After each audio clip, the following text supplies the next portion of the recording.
Cerita dimulai dengan suasana mencekam. Dua siswi mendengar tentang sebuah legenda menyeramkan.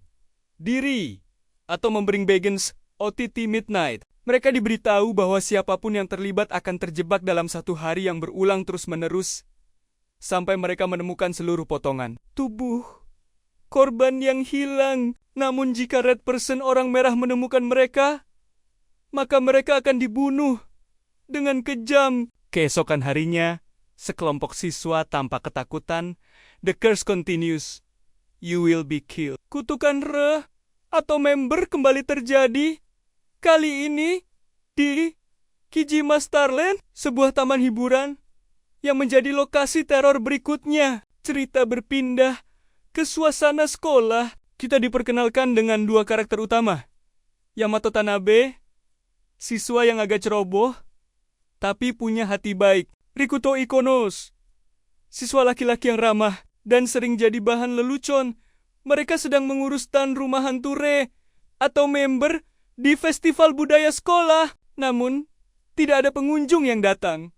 Membuat mereka frustrasi saat membahas tentang kenapa booth mereka sepi. Rikuto dan teman temonya mulai membicarakan legenda Re atau member. Sebuah tulisan di papan sekolah menjelaskan, "Those chosen for the Re membering will be torn limb from limb by a blood-soaked girl known as the Red Person." Siapapun yang terpilih akan dikobik-kabik oleh gadis berlumuran darah dan harus mencari potongan tubuhnya untuk mematahkan kutukan. Jika gagal, mereka akan mengulang malam itu selamanya. Setelah ketegangan itu, suasana beralih ke festival yang lebih santai. Para siswa menikmati konser band di gym, bercanda, dan bergaul. Namun, booth Re atau member mereka tetap kosong. Rikuto tampak kecewa, tapi Yamato mencoba menyemangatinya. Ada juga gadis bernama Misaki yang ahli karate dan sering menggoda mereka berdua. Beberapa hari kemudian, mereka semua pergi ke taman hiburan Kijima Starland,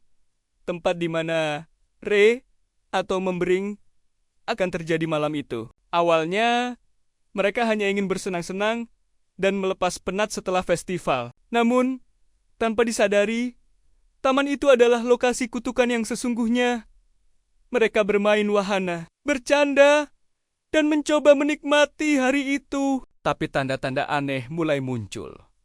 Seperti wahana yang tiba-tiba ditutup. Jupiter Roller Coaster temporarily closed, dan kehadiran sosok misterius berjubah hitam yang mengawasi dari kejauhan. Hari itu tampaknya akan berakhir dengan tenang. Ketika taman hiburan mulai tutup, Rikuto, Yamato, dan Misaki bersiap untuk pulang. Namun, tiba-tiba mereka melihat sapu tangan milik Mirei jatuh di dekat mobil. Saat Rikuto hendak mengembalikannya, ia mendengar sesuatu yang aneh. Suara langkah kecil, seorang anak kecil perempuan terlihat sendirian di area taman. Saat mereka mencoba mendekatinya, gadis itu berjalan menjauh perlahan. Mereka mulai curiga dan memutuskan untuk mengikutinya. Anak kecil itu berjalan menuju area yang bertanda "Do not enter". Rikuto mencoba memperingatkan Misaki dan Yamato agar jangan masuk, tapi Misaki bersikeras, "Kita nggak punya waktu. Anak itu bisa dalam bahaya." Mereka akhirnya melangkah masuk ke area terlarang, yang ternyata adalah bagian bawah lintasan roller coaster kayu Jupiter. Suasananya gelap dan sunyi, seperti sudah lama tidak digunakan. Saat mereka mencari anak itu, Rikuto melihat sosok putih berdiri di ujung lorong. Raut wajahnya kosong.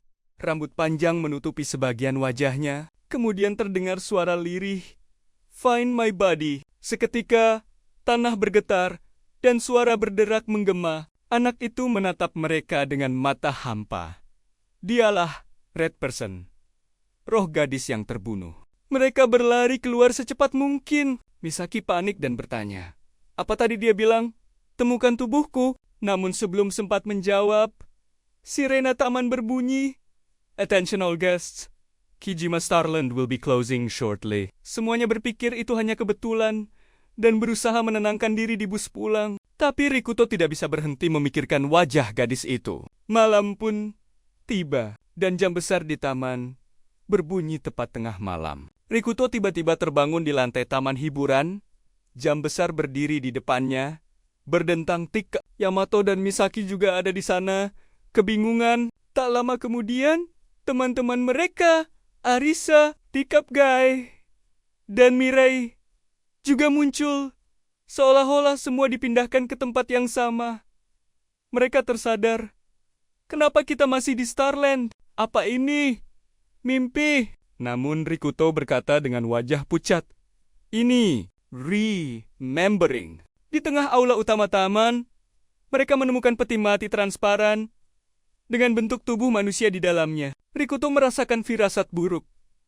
Jangan bilang ini Re atau member yang sebenarnya. Arisa awalnya menganggap itu hanya prank, tapi perlahan rasa takut mulai muncul saat mereka menyadari tidak ada jalan keluar dari taman. Pintu terkunci, lampu mati, dan kabut mulai menyelimuti tempat itu. Saat mencari jalan keluar, mereka melihat lagi anak kecil itu.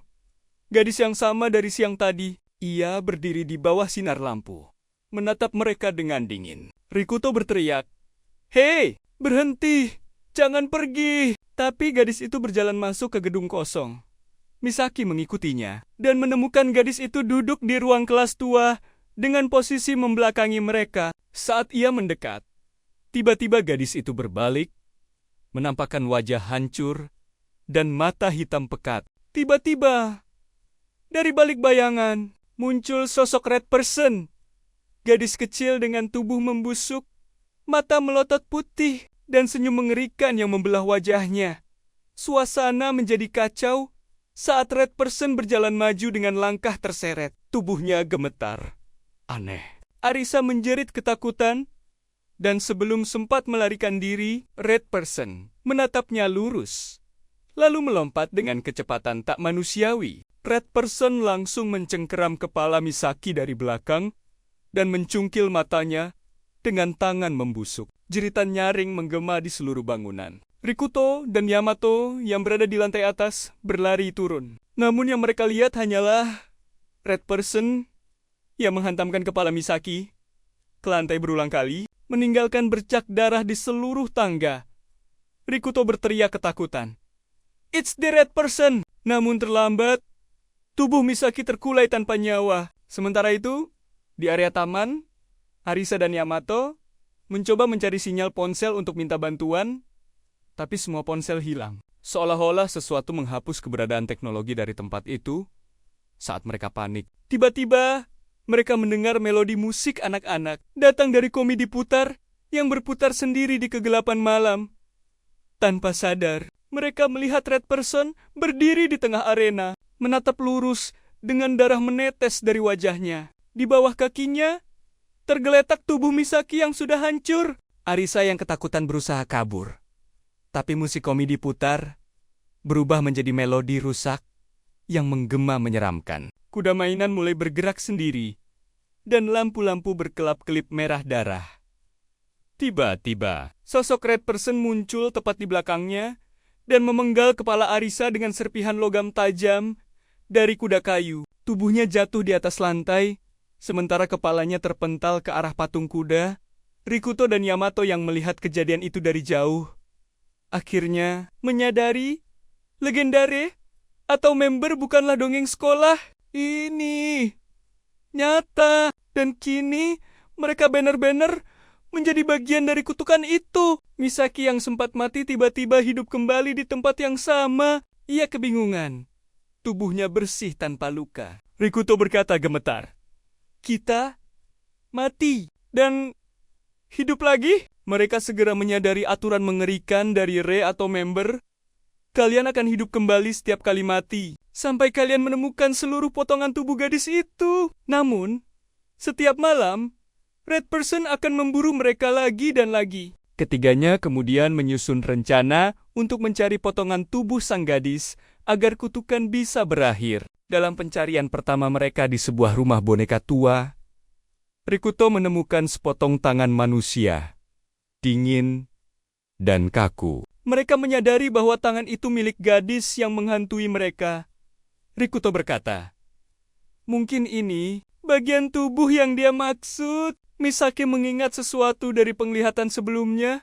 tentang peti mati di bawah menara jam taman hiburan. Mereka menyimpulkan bahwa potongan tubuh harus dimasukkan ke dalam peti itu untuk menghentikan Ri atau membering.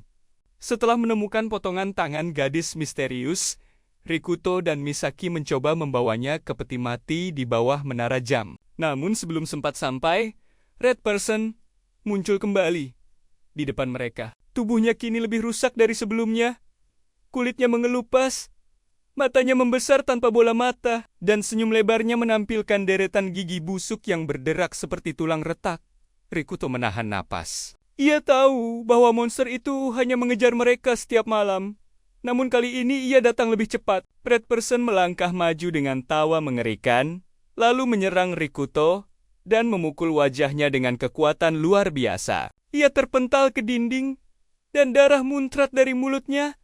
Misaki mencoba membantu, tapi gadis itu kembali menjerit, menyeret Rikuto ke lantai, dan menindihnya, menghantamkan kepala berulang kali ke lantai. Adegan itu begitu brutal, hingga darah menodai seluruh ruangan. Saat Rikuto kehilangan kesadaran, layar waktu kembali berganti. Ia mendengar suara detak jam besar. Tik-tok, tik-tok.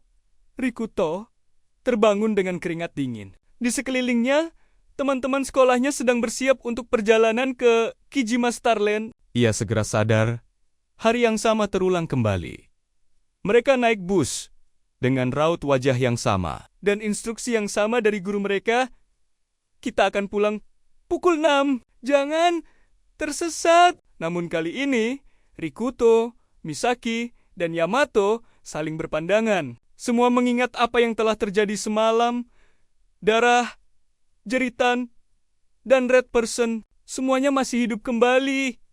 Tapi rasa takut itu belum hilang. Setelah tiba di taman hiburan, mereka melihat menara jam besar yang sama berdiri di tengah. Rikuto menatapnya dengan wajah pucat dan berkata, "Ini benar-benar terjadi lagi." Ini membering. Mereka menyadari bahwa kutukan ini tidak berhenti.